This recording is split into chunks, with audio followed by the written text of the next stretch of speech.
Malgré nos limites et nos échecs, Dieu nous ouvre toujours un avenir, comme à Pierre le renégat, à Paul le persécuteur, au fils de Zébédée affecté par le rêve de grandeur et de pouvoir, à Matthieu le collecteur d'impôts, à Thomas l'incrédule, aux apôtres qui ont fui à cause de la peur au moment de la passion, à Marie-Madeleine la pécheresse devenue l'apôtre de la résurrection. Quand sur nous pèse le ressentiment d'une humiliation, d'un échec, garde dans un cœur que nous continuons d'avoir du prix aux yeux de Dieu, que son amour est toujours fidèle. Surtout, n'oublions jamais qu'il sait travailler et compter avec des instruments même usés, abusés ou désabusés. Dieu donne de la valeur à ce qui paraît aux yeux des hommes de plus en avoir parce qu'abîmé par les échecs successifs. Tout homme a du prix aux yeux de Dieu et Dieu s'occupe de chacun. La force de Dieu se révèle dans le soin qu'il accorde à la faiblesse. Se libérer de la peur, page 36.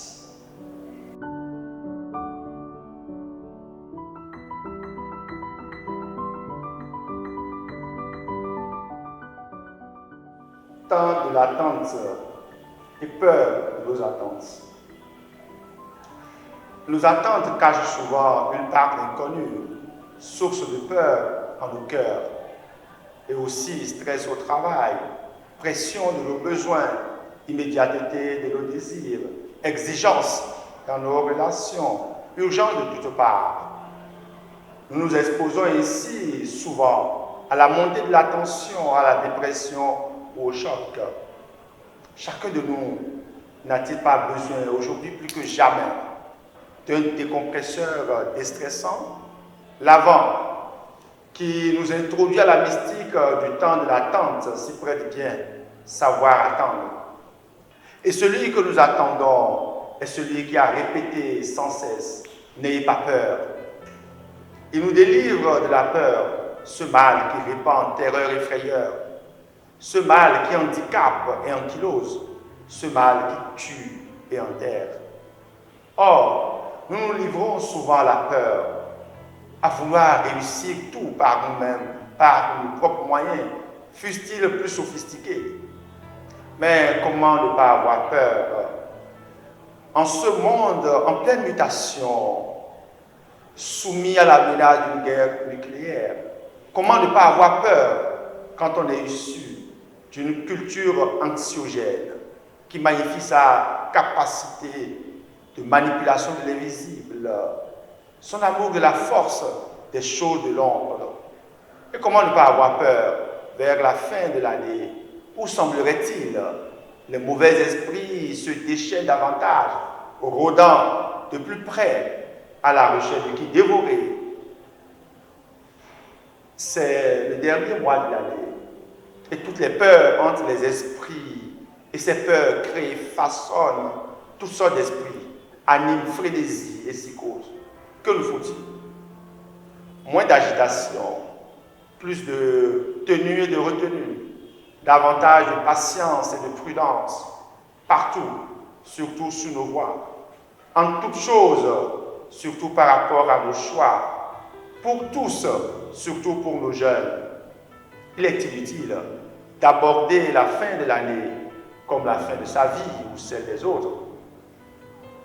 La joie conventionnelle de la fin de l'année ne peut justifier tous les risques.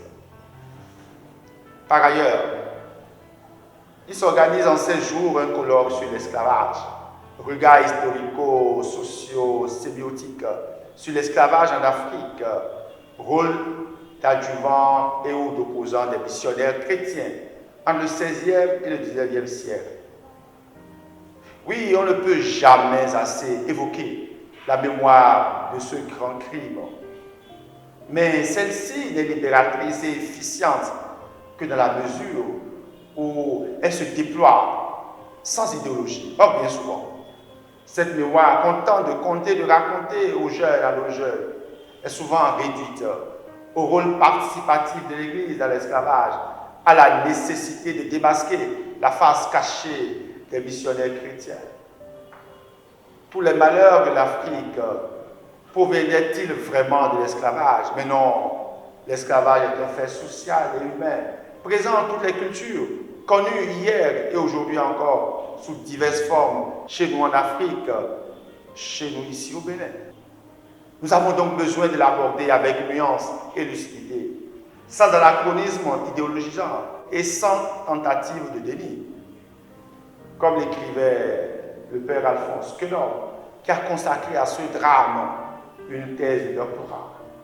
Je cite, « Peut-être est-il de l'intérêt des Africains de scruter les profondeurs de leur histoire, pour découvrir les causes profondes de leur faiblesse pendant de si longues périodes et les raisons de ce qui apparaît encore la victoire des autres. » Fin de citation. Surtout au niveau de leur psychologie.